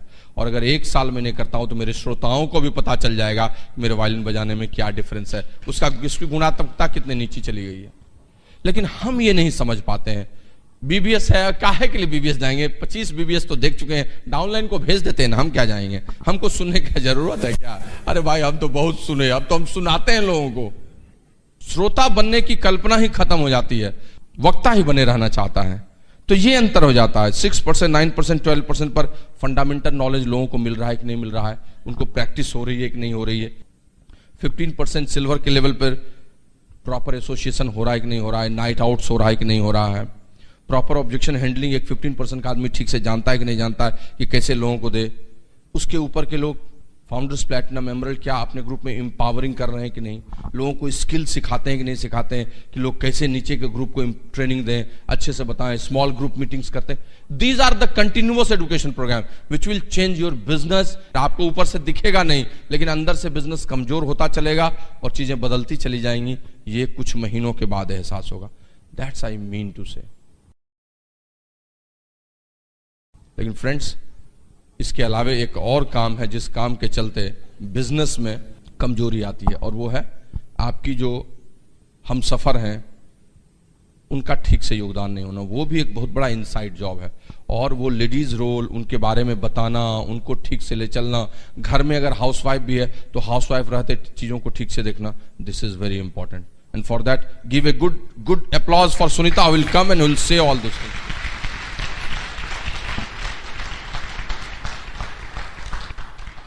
Thank you Priyamvat. सब सीरियस हो गए बिजनेस, क्योंकि मुझे अभी प्रियमवत जी बात कर रहे थे तो मैं भी अपने 13-14 साल का लेखा जोखा मन ही मन सोच रही थी। तो जब बिजनेस के लिए जब सीरियस होते हैं ना, तो अभी तक कितना किए, क्या किए, कहाँ गड़बड़ किए, उस लेखा जोखा में लोग बैक हो जाते हैं। ये अच्छी बात है बिजनेस के ग्रोथ के लिए। चलिए मैं थोड़ा सा बात करूंगी, इनफैक्ट कॉमन बात ही करूंगी, बट कुछ लेडीज़ के पॉइंट से ज़्यादा बात करूंगी। बीइंग ए लेडी मैंने कैसे इस बिज़नेस को सपोर्ट किया, और मैं वही बोलूंगी जो मेरा एक्सपीरियंस है, क्योंकि किताब की बातें किताब में लिखी हुई हैं। तो मैं जब बिज़नेस में आई, मैंने पहले भी बताया था कि धीरे धीरे मैं इस बिज़नेस में सीरियस हुई और बिज़नेस को बिल्ड करना शुरू किया। ऐसी बात नहीं है कि चैलेंजेस मेरे साथ नहीं थे, ऐसी बात नहीं कि डेमो मुझे नहीं सीखना पड़ा। मैं भी उसी प्रोसेस से यहाँ तक आई हूँ जिसके लिए आपको बोला जाता है, जिसके लिए आप प्रयास कर रहे हैं। मेरे साथ भी वही चैलेंजेस था। हम लोग जिस समय बिजनेस में आए इतनी सर्विसेज नहीं थी, कॉम्प्लिकेटेड था, बट उस समय वही अच्छा लगता था। जो सुविधा थी उसी में हमने फाइट करके बिजनेस को बिल्ड किया। आज उस हिसाब से सोचेंगे तो बहुत सुविधाएं हैं। ठीक है, ये मीटिंग सेमिनार्स उस समय भी थे, इसको हम लोगों ने बहुत ही रिलीजियसली फॉलो किया, मीटिंग को बहुत प्रमोट किया, लेडीज को भी मीटिंग में लाने की कोशिश की। मैं तो ऐसे प्रमोट करती थी, और सच में मुझे भी फीलिंग होता था कि मैं हाउस वाइफ हूँ, बट एक कॉलेज लाइफ की शुरुआत जैसे होती है, कॉलेज छूटे हुए बहुत दिन हो गए थे, तो ये बिजनेस में मुझे वही फीलिंग आने लगा। फिर से एक टाइम में तैयार होके जाते हैं, वहाँ फ्रेंड सर्किल बनाते हैं, सब लेडीज़ के साथ मिलते हैं, और शुरुआत में कुछ फ्रेंड्स भी आते हैं, लाइक माइंडेड लोगों को लेके हम इस बिज़नेस में आते हैं, तो वो बड़े पक्के हो जाते हैं, जो आज तक भी मेरे बिजनेस में साथ है, बड़े बड़े लेवल पे। तो उनके साथ बड़ा अच्छा लगता था कि निकल के मिलेंगे वीक में एक दिन। तो मैंने इसको भारी नहीं बनाया, इसको हल्के रूप में ऐसे करके प्रमोट किया थी, बहुत अच्छा प्रमोशन हुआ, और वही डुप्लीकेशन अभी तक है। तो मेरे शहर में लेडीज़ का बहुत ज़्यादा इन्वॉल्वमेंट है मीटिंग में। मैं यहाँ भी देख रही हूँ लेडीज़ के लिए ऐसा नहीं कि वो उनके साथ वो घर का काम नहीं होगा, बट वो ये समझ रही कि यही इंपॉर्टेंस है, इसीलिए यहाँ पे आए, ये मीटिंग इंपॉर्टेंट। तो ये लोगों को समझाना होगा नए लेडीज़ को कि मीटिंग ही आपका, हम लाख बताएंगे बट आपका विजन बड़ा मीटिंग में जाके ही होगा। ये मुझे उन्हें मैसेज देना, इसके लिए हमें रेगुलर मीटिंग में आना होगा। पक्की बात, ये बिजनेस लीडर्स से चलता है, बट उन लीडर से नहीं जो इसके बाहर वाले लीडर हैं। वो कभी नहीं चाहेंगे कि मेरी तरह बराबर का कोई लीडर हो जाए, वो खुद लीडर बने रहने चाहते हैं और सब जिंदाबाद जिंदाबाद करे साथ में। बट यहाँ के लीडर्स की बात होती, हम लोगों की हमेशा चाहत होती है कि मेरे बराबर के लीडर मेरे ग्रुप में आ जाएं, और हो तो मेरे से अच्छे लीडर हो जाएं, ताकि मेरा बर्डन थोड़ा कम हो और बड़ा ग्रोथ हो इस बिजनेस में। तो यहाँ सोच ज़्यादा बड़ा है ना, हम अच्छे लीडर्स चाहते हैं अपने बिजनेस में, तो ये लीडर्स के थ्रू चलता है ये बिजनेस। और लीडर्स का क्या काम होता है, जो हम लोगों से करवाना चाहते हैं वो खुद करना होता है, चाहे उसके लिए हमें जो भी चैलेंजेस फेस करके करना हो। मुझे याद है, आज भी लेडीज जो पुरानी है मुझे याद दिलाती कि अरे आप तो इस परिस्थिति में इस बिजनेस को बिल्ड की हैं, बट मुझे उस समय चैलेंजेस नहीं लगता था। मुझे इतना पता हो गया था कि अगर मैं सेकेंड बेबी कैरी कर रही थी, अगर मैं अभी से घर बैठ जाऊंगी तो हो सकता है कुछ लेडीज फर्स्ट डे से ही बैठ जाए घर पे। तो मैं लास्ट टाइम तक मीटिंग में गई, कष्ट मुझे भी होता था, बट मुझे लोगों को मैसेज देना था कि अगर आप कहीं जॉब करेंगे तो मिनिमम छुट्टी लेने की कोशिश करेंगे, क्योंकि वहाँ पे कटेगा। बट ये आपका बिजनेस है, इसमें भी मिनिमम छुट्टी लें तो आपका बिजनेस पे असर नहीं होगा। तो ये कब होगा, जब आप करना चाहेंगे, लोगों से करवाना चाहेंगे, तो वो काम खुद करना होगा। आपका बॉडी लैंग्वेज, आपका बोलने का स्टाइल, आपका ग्रूमिंग, ये सब आपको चेंज करना होगा। आप हमेशा फ्रेश दिखेंगे तभी लोग आपके सामने फ्रेश होके आएंगे। तो आप कैसे प्रेजेंट कर रहे हैं खुद को, ये बहुत इंपॉर्टेंट है। देखिए, ये समझने की बात है कि ये बिजनेस हम लोगों के साथ करते हैं, किसी फैक्ट्री मशीन के साथ नहीं करते। तो हमेशा हमको लोगों को समझने की कला आनी चाहिए इस बिजनेस में। जो जितना जल्दी समझते हैं, इसको इम्प्रूव करते हैं, वो जल्दी लोगों के साथ घुल मिल के इस बिजनेस को एक ग्रुप बना के काम करना शुरू कर देते हैं। तो इसके लिए हम आज भी नई लेडीज आती हैं तो जस्ट लाइक अ फ्रेंड आपके लाइफ में आया, उसको एक्सेप्ट कीजिए। और ऐसा नहीं कि फर्स्ट डे से उनको हम किताबी रूप से पूरा बिजनेस बता दिए, बट उनको स्पेस दीजिए, उनके लाइफ में भी थोड़ा इंटरफेयर कीजिए, बट एक लिमिट तक उनको अपने लाइफ में खूब स्पेस दीजिए, तब बिजनेस की बात इनपुट कीजिए, बहुत अच्छे से समझेंगे। तो ये आपको समझना होगा। हम उनके घर जाते हैं, ये समझना होगा उनका फैमिली स्ट्रक्चर क्या है, उनके बच्चों का साइज क्या है, कौन कौन लोग घर में रहते हैं, ये बहुत इंपॉर्टेंट है। और उस हिसाब से बिजनेस के रूटीन को सेट करें। ये बिजनेस तो इतना मज़ेदार है, ये बिजनेस में कुछ भी ऐसा नहीं है जो अपने लाइफ में हम नहीं करते हैं। ये बिजनेस में वही सब चीज़ है जो हम डेली करते हैं, बट अभी जैसे प्रेमवत बोले ना, डिसिप्लिन होने की ज़रूरत है। ये बिजनेस अगर हम सारा काम करके सेट करना चाहेंगे तो शायद कहीं जगह नहीं मिलेगा इस बिजनेस के लिए, बट इस बिजनेस को अगर हम सेंटर में रखते हैं तो मेरा जितना भी लाइफ स्टाइल का रूटीन है सब सेट हो जाता है। और ये जो लोग जो जितना जल्दी सेट करते हैं वो जल्दी समझते हैं इस बिजनेस को और आसानी से इस बिजनेस को बिल्ड करते हैं। क्यों एक लोग साथ साथ ज्वाइन करते हैं, ग्रुप में आते हैं, कुछ लोग एक कपल थोड़ा आगे बढ़ जाते हैं, एक वहीं स्टकअप रह जाते हैं। उनके माइंडसेट से, उनके बिहेवियर से, उनके वर्क ऑफ एथिक्स से ही वो ऐसा होता है। ये कॉमन सेंस का बिजनेस, ये समझने की बात है। कॉमन सेंस जितना पॉजिटिवली इस बिजनेस में लगाएंगे उतना इम्प्रूव करेंगे इस बिजनेस को। ठीक है, हमें होमवर्क दिया गया, शुरू में हमें भी होमवर्क दिया जाता था, और इनफैक्ट हम लोग जब शुरू किए थे बिजनेस तो कोई अपलाइन नहीं थे बताने के लिए, ना लेडी ना जेंट्स, कोई नहीं थे हम लोगों के। हम प्रेमवत खुद सर्च करते थे, समझते थे, खोजते थे। हम ही लोग मीटिंग शुरू करते थे, 2-4 आदमी से मीटिंग शुरू किए थे अपने शहर में, बट खुद पढ़ाई करते थे। और इतनी समझ थी लोगों को कैसे समझा जाए, लोगों को कैसे समझाया जाए, लोगों को कैसे मीटिंग में लाया जाए, कैसे ग्रुप में लाया जाए, कैसे थोड़ा फन किया जाए। हो ठीक है, कुछ गलतियां भी होती होंगी सिस्टम के हिसाब से, बट ऐसे ही हम लोगों ने लोगों को जोड़ा। तो शुरुआत ही हम लोग के थे, हम लोग को तो कोई बताने वाला भी नहीं था कि क्या करना है। लेडी तो कोई थी ही नहीं। जैसे हम लोग के अपलाइन अनुराग जी हैं, उस समय अनमैरिड थे। अनुराग जी भी सिल्वर जब हम लोग बने तब प्रेमवत जी हम लोग से परिचय हुआ उनका। आज पार्ट एंड पार्सल हम लोग हैं लाइफ में, उनकी फैमिली और मेरी फैमिली। बट उस समय कोई बताने वाले, बट अपने ही कॉमन सेंस से हम लोग सिल्वर तक गए, प्लैटिनम तक गए। ये समझ थी कि लोगों को दिल नहीं दुखाना चाहिए, लोगों को खराब नहीं बोलना चाहिए, लोगों से अच्छा रिलेशन करना चाहिए, लोगों से बॉन्डेड होना चाहिए, तभी हम उनको अपनी बात बता पाएंगे। रिलेशनशिप हमने भी बनाया और ये मूल मंत्र है इस बिजनेस का, रिलेशनशिप। और उसमें मेन रोल लेडीज का, हम लेडीज का ही होता है रिलेशनशिप। कुछ लेडीज को लगता है कि हस्बैंड, बिजनेस शब्द हस्बैंड का काम है, लेकिन ऐसा नहीं है। ये हस्बैंड वाइफ बिजनेस है। कुछ देखिए, हम 1-2-4 सेंटेंसेस बोलेंगे, वही क्वेश्चन है और वही आंसर है। थोड़ा शब्द का हेर फेर करेंगे, क्वेश्चन से आंसर बन जाएगा। जैसे कुछ लेडीज का क्वेश्चन होता है, बच्चों के कारण हम बिजनेस को नहीं कर पाते। उसमें एक ही शब्द, बच्चों के ही कारण इस बिजनेस को करना है, ही शब्द लगा दिए तो क्या उसका आंसर मिल गया ना।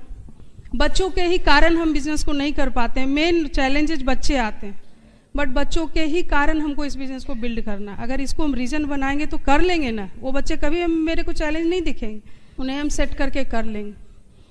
शुरुआत में ऐसा नहीं कि मुझे घर का चैलेंज नहीं फेस करना पड़ा था। मुझे अभी भी याद है, मेरा लाइफ पहले भी बहुत सेटल्ड था और बहुत अच्छा लाइफ स्टाइल था मेरा। प्रेमवत जी बहुत बड़े ऑफिसर थे और मैं उनकी वाइफ थी।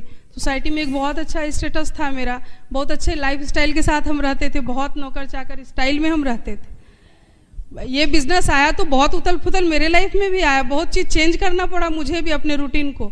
दिन में जो हम आराम से रहते थे तो मुझे काम दे देते, प्रेमवत गाड़ी लेके किट ले आना, गाड़ी लेके उसके घर चले जाना, तो मुझे भी थोड़ा लगता था उल्टा पुल्टा। बट मैंने सीखा कि इसको करना होगा।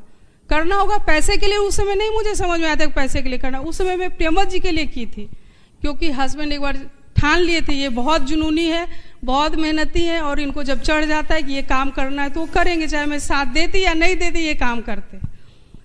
तो मैं इसलिए भी करने लगी। बट धीरे धीरे मुझे मन लगने लगा इस बिजनेस में। कुछ तो कारण हुआ बिजनेस में मुझे आगे बढ़ने का। एक प्रीसियस चाइल्ड 9 साल के बाद हुई थी मेरी बेटी, उसके साथ मेरा रूटीन बहुत सेट रहा करता होगा, उसको मैंने उलट पुलट किया शुरुआत में। लोग घर में आते थे, उसकी नींद डिस्टर्ब होती थी, मुझे अभी भी याद है छोटे छोटे चीज़, मैं डिस्टर्ब होती थी, बट उसको ही इंजॉय किया। कभी लोगों को पता नहीं चलने दिया कि आपके आने से हम डिस्टर्ब होते, क्योंकि ये मुझे पता चल गया था ये आएंगे तभी मेरे बिजनेस में लोग आएंगे, और लोग आएंगे तभी बड़ा बिजनेस होगा। ये समझने की बात, ये छोटे छोटे चीज़ हम लेडीज ही समझ सकते, बहुत पावरफुल होते हैं हम। एक लास्ट में भी स्टोरी करके ख़त्म करेंगे, आप बहुत अच्छे से रिलेट करेंगे कि लेडीज़ कितनी पावरफुल होती। विजुअलाइज कीजिए बड़ा बिजनेस का, मैं पहले भी ये बात बोली थी। आज मेरे लाइफ में बेबी आता है, हर लेडीज़ के लाइफ में एक बेबी आता है, उसको हम विजुअलाइज करते एक बहुत प्यारा बेबी मेरे घर आएगा, मेरे गोद में आएगा। इसके लिए हम 9 महीने का पेन कितने अच्छे से गुजारते हैं। तो आप विजुअलाइज कीजिए कि बड़ा बिजनेस डायमंड शिप मेरे पास आएगा, तो उसके प्रोसेस के पेन को तो हमको लेना होगा ना।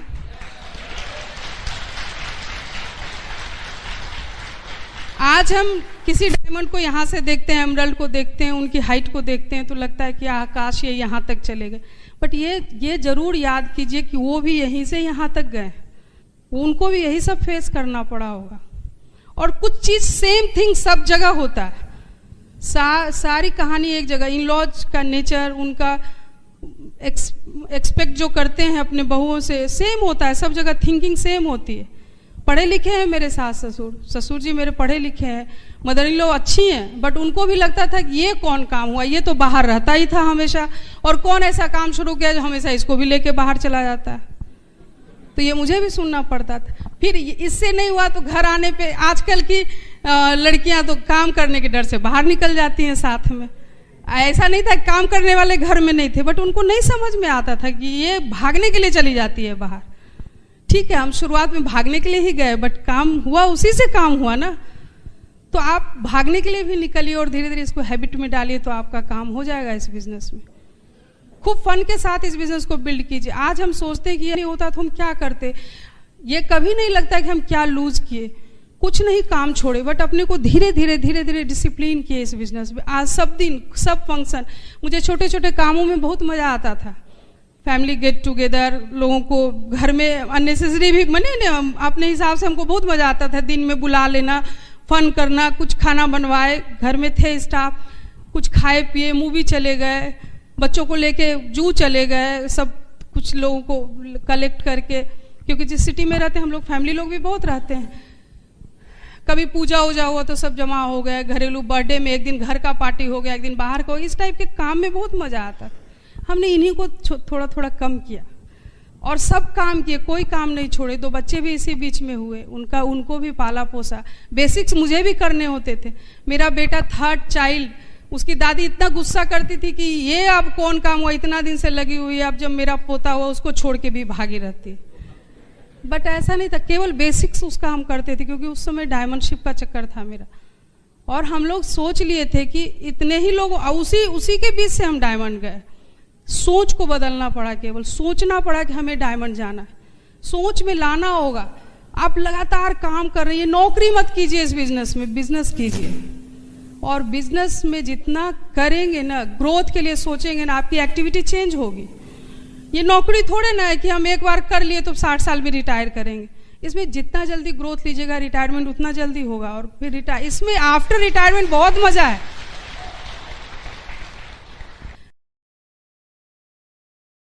ऐसी बात नहीं मुझे चेंज नहीं करना पड़ा, मुझे भी बहुत चेंज करना पड़ा। और अभी कुछ दिन पहले की बात है, मैं वैसे ही मीटिंग में गई थी, वो नई लेडीज थी, वो खूब आगे का सीट 2-3 सीट लेके बैठी हुई थी, मुझे बैठने नहीं दिया उन्होंने। कुछ पुराने लोग ऑब्जेक्ट किए कि नहीं बैठने दो, हम इशारा किए मुझे मजा लेने दो, खड़े रहने दो। जब मैं लास्ट पे गई अपने स्टेज पे, वो इतना सॉरी बोली आके, क्योंकि उनको भी बिजनेस थोड़ी देर समझ में आ गया था, जितना देर सुनी थी तो मतलब समझ गई थी कि ये बिजनेस बढ़िया है। और उस बिजनेस का जो सबसे हाईएस्ट लेवल का पर्सन ऊपर गया, तो उनको लग रहा था इनको हमने नहीं बोला बैठने के लिए, हम बस वही उनसे बोले कि आप बिजनेस को बिल्ड कर लीजिए, चाहे जो भी आपको बुलाए हो, मेरा बैठना नहीं बैठना सब सक्सेस हो जाएगा।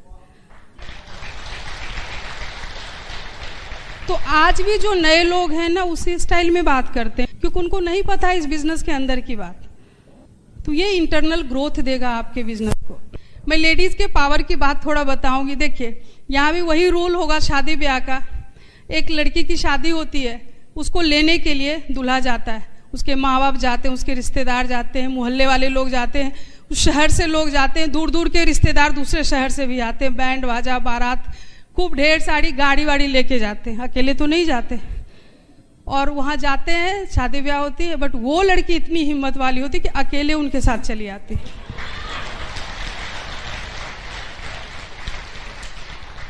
ये बहुत पते की बात है। उनके माँ बाप भी छोड़ने नहीं आते, वो सबको बोल के आते कि मैं निपट लूंगी सबसे और अच्छे से रहूंगी। तो आप में बहुत शक्ति है, आप में बहुत पावर है, ये सच बात है। और हम नए वातावरण में नए लोगों के साथ कितने अच्छे से एडजस्ट करके अच्छा लाइफ जीते। तो इस बिजनेस में भी नए लोगों के साथ अच्छे से एडजस्ट होइए, नए लोगों को खूब वार्म वेलकम कीजिए, इस बिजनेस में बाय हार्ट वेलकम कीजिए, उनसे खूब स्ट्रॉन्ग रिलेशनशिप बनाइए और खूब मज़ेदार बिजनेस बिल्ड कीजिए, क्योंकि ये किसी का एक का नहीं है, सबके लिए है। और पते की बात यह है कि मेरा बीता हुआ कल वहाँ है, पर आपका आने वाला कल यही है।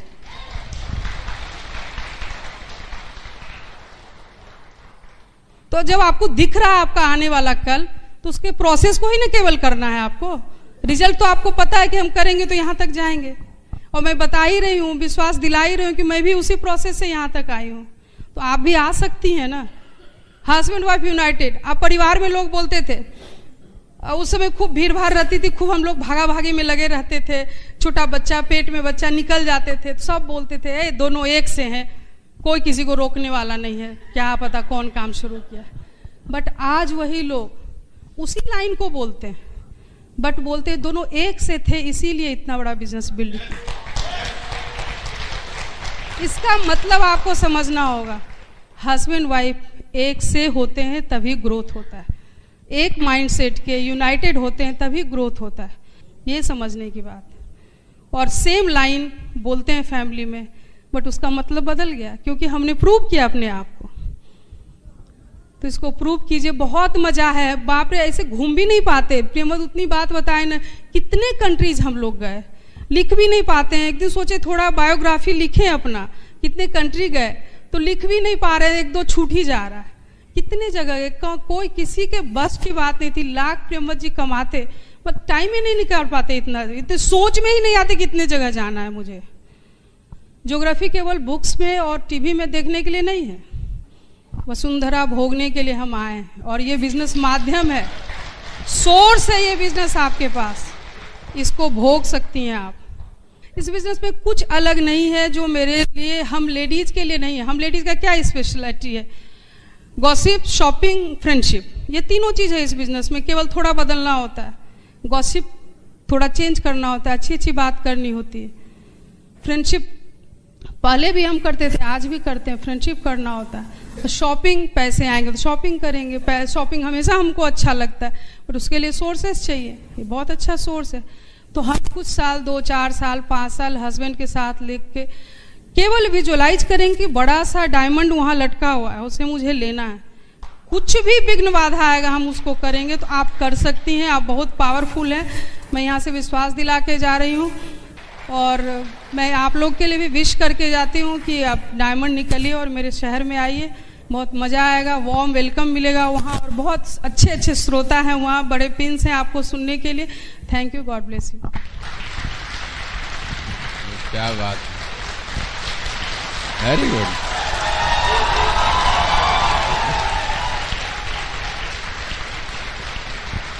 एक आदमी ने कहा है, एक शख्सियत ने कहा था कि everyone communicates but few connects. बहुत सारे लोग कम्युनिकेट करते हैं, लेकिन कुछ लोग कनेक्ट करते हैं, अपने आप को उससे कनेक्ट कर देते हैं। When Sunita speaks, she does not communicate, she connects with the people, and that's the best part. और यह भी मन की बात है, इस बिजनेस में सफल होने के लिए यह भी एक इनसाइड स्टोरी है जिसको समझने की जरूरत है। एक बार कोका कोला के सीईओ ने, रॉबर्ट वुडरॉफ ने कहा था कि कोका कोला की सफलता में कोका कोला का लिक्विड मटेरियल और वो सब जो देखते हैं, promotions and sales and marketing, वो नहीं है। इसकी सक्सेस की इनसाइड स्टोरी छिपी हुई है इसके अंदर के प्रिपरेशन में जो पहले हुई थी। और उसी से IBM के भी लिंडा सैनफोर्ड ने सेम बात कही थी। इवन हम जो रे क्रॉक की कहानी दिखाते हैं, मैकडोनल्ड की, उसकी कहानी भी वही कहानी है। दोस्त, हर जगह इनसाइड स्टोरी है और वही इनसाइड स्टोरी हमेशा बताई जाती है। यहां पर भी इस बिजनेस में अगर आपने इन चीजों को समझ लिया तो आपका बिजनेस भी बदल जाएगा। डायमंडशिप क्या है? डायमंडशिप के बारे में लोग कहते हैं कि जिस साल किसी के 6 लेग्स क्वालिफाई कर जाते हैं, 6 महीने वो डायमंड चला जाता है। लेकिन क्वालिफाई तो बाद में करते हैं, उस साल डायमंड जाने का इनसाइड जॉब वो पहले ही पूरा कर लेते हैं, अंदर की कहानी वो पहले ही पूरा कर लेते हैं। और वो कहानी होती है कि उनको 100% उस साल विश्वास होता है कि वो इस साल डायमंड जा रहे हैं। 100% उनका फेथ होता है। वो उस साल 100% पॉजिटिव मेंटल एटीट्यूड से काम करते हैं, चाहे 2000 पीवी पर भी वो लेग 12 तारीख 14 तारीख को क्यों न हो, उनके दिमाग में ये रहता है पॉजिटिव मेंटल एटीट्यूड की 10,000 पीवी ये 31 तारीख तक करेगा ही करेगा। वो वॉर रूम प्रिपरेशन पहले ही कर चुके होते हैं, अगर ये सिचुएशन होगा तो क्या करेंगे, अगर इस लेग में ये प्रॉब्लम होगा तो वहां से कहां से आएगा पीवी, अगर इसमें ये दिक्कत होगी तो ये 9% कैसे जाएगा। वो वॉर रूम प्रिपरेशन पहले ही कर चुके होते हैं। वो हर एक पेन और चैलेंज लेने के लिए अपने शरीर को कस चुके होते हैं, तैयार हो चुके हों कि ये दर्द होगा, ये सब पेन होगा, और इस इनसाइड जॉब को वो पूरा कर लेते हैं। इसीलिए वो बाहरी दुनिया में सब लेग्स को क्वालिफाई करा लेते हैं और वो डायमंड साल चले जाते हैं। यही समझने की बात है दोस्त। मैं आपको सच बताता हूं, आप इन गुणों को अपने अंदर लाते चले जाइए, डायमंडशिप आपके नजदीक आ जाएगी। आपको थोड़ा पेशेंस रखना होगा, धैर्य रखना होगा। बुरे वक्त भी बिजनेस में आएंगे, ऐसा नहीं है कि हमेशा सही चलेगा। डाउनलाइन कोई गड़बड़ भी होगा, उसकी निगेटिविटी भी आपको मिलेगी। उस समय आपको नीलकंठ बन जाना है, विश्वमन करना है, लेकिन गले तक ही रखना है, अपने को नहीं खराब करना है, लेकिन बोलना नहीं है उसको, चुपचाप उस चीज को ले लेना है। क्यों? क्योंकि आपको आगे जाना है तो आपको पेशेंस भी रखना है। क्लोजिंग ठीक नहीं होगी तो उस डाउनलाइन से लड़ाई नहीं करनी है। You have expected that he will do everything but he has not done it. अगले दिन भी, अगले महीने भी 1 तारीख 2 तारीख को अच्छा बर्ताव, वैसे ही बर्ताव जैसे करते थे। गोल्स के लिए फाइट करना, 25 तारीख को नहीं छोड़ देना, 26 को नहीं छोड़ देना। कभी तो दिख रहा है 5600 10,000 कहां से होगा, 3 दिन बचा है, अंतिम समय तक फाइट करना है। यही पेशेंस है, और यही पेशेंस अगर धैर्य आपने रखा, जो आपका इनसाइड जॉब है, तो आपका एक्सटर्नल एक्शंस हो जाएगा। लेकिन अगर पेशेंस नहीं रखेंगे तो प्लान दिखाना ही खत्म हो जाएगा, आप अगले महीने पर उसको टाल देंगे और चीजें खराब हो जाएंगी। सो वेरी इंपॉर्टेंट, सुनना है, पावर ऑफ लिसनिंग जिसको कहते हैं। हमेशा सुनने के लिए तैयार रहना है। कहीं कुछ हुआ उसको तुरंत एक्सेप्ट कर लेना है। ऐसा नहीं कि हमारे लिए केवल एक चीज हुआ बस उस समय कान खोल कर रखे, दूसरे किसी क्रॉस लाइन की भी बात हो रही है, it can be A lesson for you. If you will be a good listener, I am telling you, your business is going to be changed. एक गुरु हफीज की स्टोरी मुझे याद आ गई अभी। बहुत बड़े सूफी गुरु थे, उनके बहुत सारे शिष्य हुए। उस शिष्य में से एक शिष्य बड़ा ही अच्छा था। रात को जब सोए हुए थे सब लोग, तो गुरु ने उसका नाम लिया, हफीज का, जो हफीज शिष्य था। गुरु थे सूफी गुरु, जो उनका शिष्य हफीज था।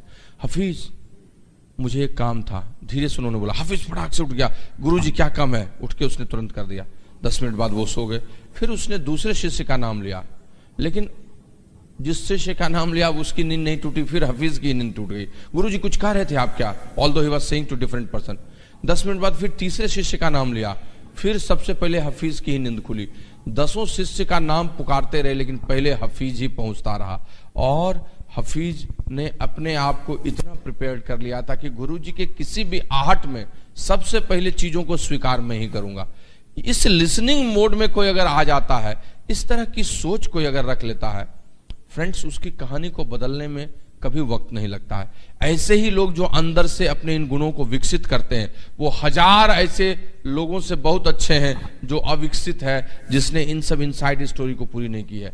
अगर आपको किसी को सिलेक्ट करना है कि कोई एक आदमी 12% पर है, बड़ा वॉल्यूम हो रहा है, उसको उस पर फोकस करें, या उसके बगल में कोई एक 6% पर आदमी है लेकिन उसको फोकस करें, जो 100 पीवी कर रहा है, जो कोर है, जो लिसनर है, जिसका एटीट्यूड अच्छा है, जो आपके साथ काम करने के लिए झुक के तैयार है। Believe me, you always focus on that 6%, क्योंकि ये इनसाइड स्टोरी को पूरा कर रहा है। आउटसाइड स्टोरी तो बाद में भी हो जाएगी। उसकी आउटसाइड स्टोरी रह के भी अगर इनसाइड स्टोरी नहीं हुई, इनसाइड जॉब उसने नहीं किया, तो चीजें खराब हो जाएंगी। समझने की जरूरत यही है, और यही आपको काम देगा। जिस अंतिम चीज की बात मैं कहना चाहता हूं, और जो उसकी सक्सेस की सबसे बड़ी इनसाइड स्टोरी, इनसाइड पैरामीटर है, दैट इज सबमिशन, समर्पण।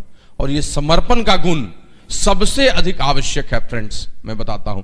और इस सबमिशन को तो पावर के रूप में भी डाल दिया गया है, 3 पावर्स में भी डाल दिया गया है, that is power of submission. दोस्त, समर्पण और कुछ नहीं है। किसी शख्सियत, किसी व्यक्ति के लिए जब आपके मन में कोई भी खराब बात नहीं रह जाती है, एक पैसे भी खराब बात, कोई ईगो नहीं रह जाता है, जब आपके अंदर का विद्रोह एकदम खत्म हो जाता है, तभी सच्चे दिल से आप उसके अंदर उसके सामने समर्पित होते हैं। Submission is nothing but absence of rebellion.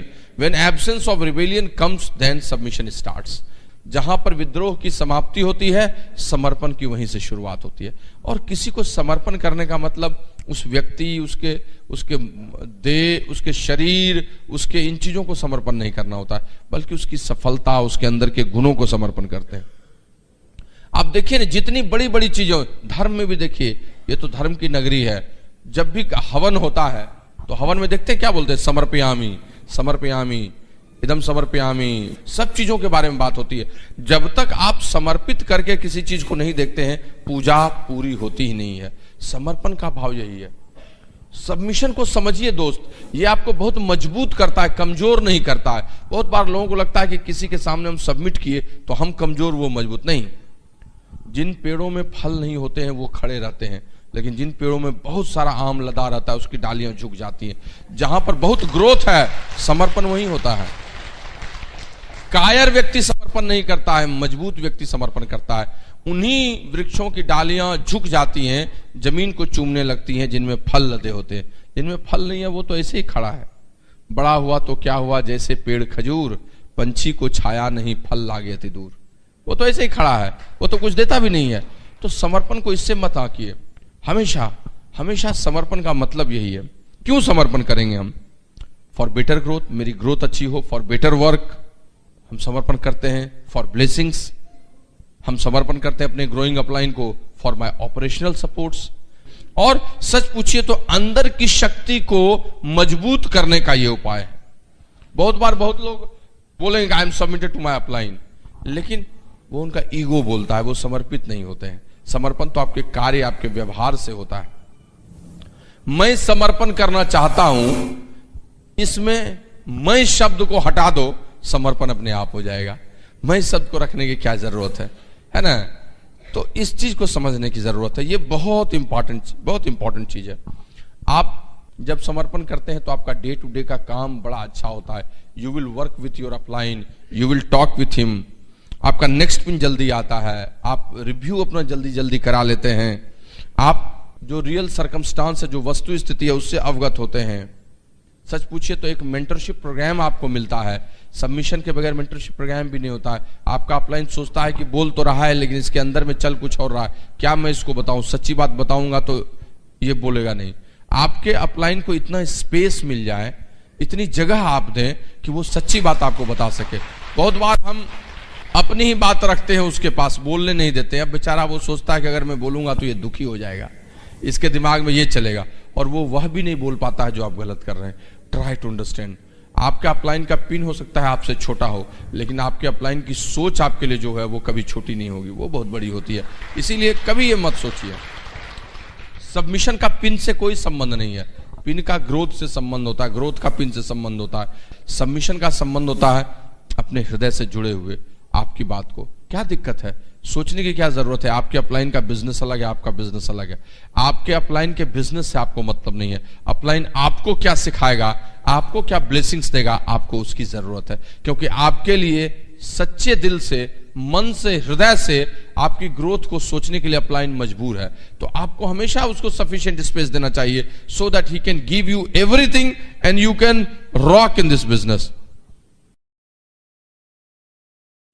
दोस्त, इस बिजनेस में आप बहुत बड़ी ऊंचाई पर चले जाइएगा अगर आप टोटल सबमिशन के लिए तैयार हो जाइएगा, पूर्ण समर्पण के लिए। Once you go founders platinum emerald above than that, you must submit properly, totally. बहुत बार हम गलत कर देते हैं, बहुत बार यहीं पर आकर हम रुक जाते हैं, और हमको जो अच्छी बातें हैं वो समझ में नहीं आती हैं।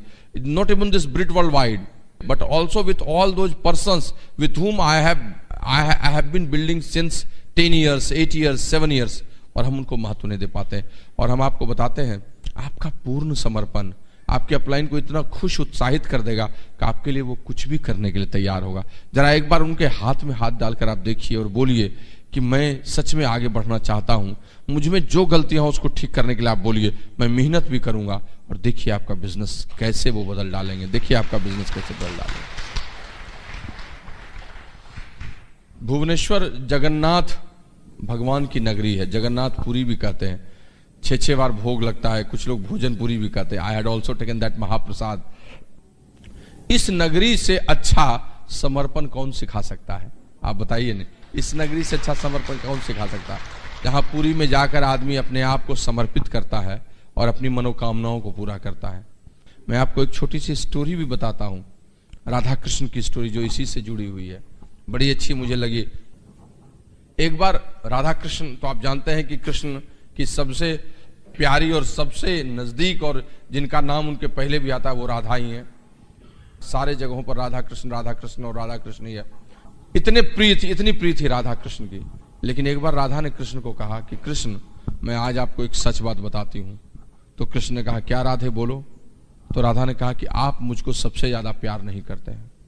कृष्ण ने कहा, क्या बात करती हो, सबसे ज्यादा मैं तुमको ही प्यार करता हूं, तुम्हारे लिए मैंने क्या नहीं किया, कहां नहीं गया, और पूरी कहानियां कह दी। सब पीछे, सत्यभामा पीछे, रुक्मिणी पीछे, वो पीछे, सबसे आगे तो तुम ही हो। तुम्हारा नाम भी मैं सबसे पहले अपने भक्तों के बीच में लेता हूं और सबसे ज्यादा मैं तुमको प्यार करता हूं। तो राधा ने कहा कि नहीं कृष्ण, आप सबसे ज्यादा मुझको प्यार नहीं करते हैं, आप किसी और को करते हैं। अब तो ये चौंके। तो कृष्ण ने बोला, किसको करते हैं बता दो। और तब राधा ने कहा कि आप मुझसे भी ज्यादा अपनी बांसुरी को प्यार करते हैं। कृष्ण चुप हो गए, कहे अरे ये क्या बात है। फिर गंभीर हो गए, 1 मिनट मौन हो गए। और तब उन्होंने कहा कि बात तो तुम सही कहती हो, तुमसे ज्यादा मैं अपनी बांसुरी से प्यार करता हूं, लेकिन क्यों करता हूं ये नहीं पूछोगी। कहा बताइए क्यों करते हैं। कहा देखो राजा, तुम तो सजीव भी हो, तुम रोती हो, हंसती हो, मेरे साथ खुश होती हो, कभी लड़ भी जाती हो, नहीं आता उस समय पे तंग भी होती हो, कभी मेरे लिए कुछ आलोचना भी सुना देती हो।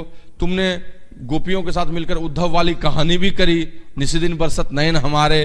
तुम हमसे लड़ी भी हो, तंग भी की हो, प्यार कम की है तो ये भी की हो, प्यार भी की हो, ये सब की हो। लेकिन बांसुरी के बारे में जानती हो, वो सजीव भी नहीं है तुम्हारी तरह, वो निर्जीव है। उसको जब मैं उठाता हूं तभी उठती है, जब मैं ओठों से लगाता हूं तभी लगती है, जब रख देता हूं तो कुछ नहीं बोलती है, जब उसको बजाता हूं तभी बजती है। जो जब मैं करता हूं तभी उसके साथ वो होता है। उसका पूर्ण समर्पण मेरे साथ है, तो सबसे ज्यादा प्यार भी तो मैं उसी को करूंगा। और दोस्त, राधा चुप हो गई। दोस्त, सच यही बात है, इस बिजनेस में सारी कहानी करते हैं, लेकिन कोई एक ठीक अच्छा मेंटरशिप प्रोग्राम ले लेते हैं, एक ग्रोइंग अपलाइन है, BWW है। अगर मन से आप समर्पण करके इन सबों के कॉम्बिनेशन के साथ काम करते हैं तो आपसे बड़ा बिजनेस कोई नहीं कर सकता। BWW, आपकी अपलाइन, सब आपके लिए इतना प्यार करेगी, इतना प्यार करेगी कि आपको पता नहीं चलेगा, आपको गोद में उठाए रखेगी और आपके बिजनेस को एक दिन बहुत बड़ा करने में सहायक होगी। भुवनेश्वर और उड़ीसा इतना अच्छा राज्य है, इतना अच्छा शहर है कि मैं कह नहीं सकता। समर्पण की नगरी, सुंदर नगरी, जगन्नाथ की नगरी।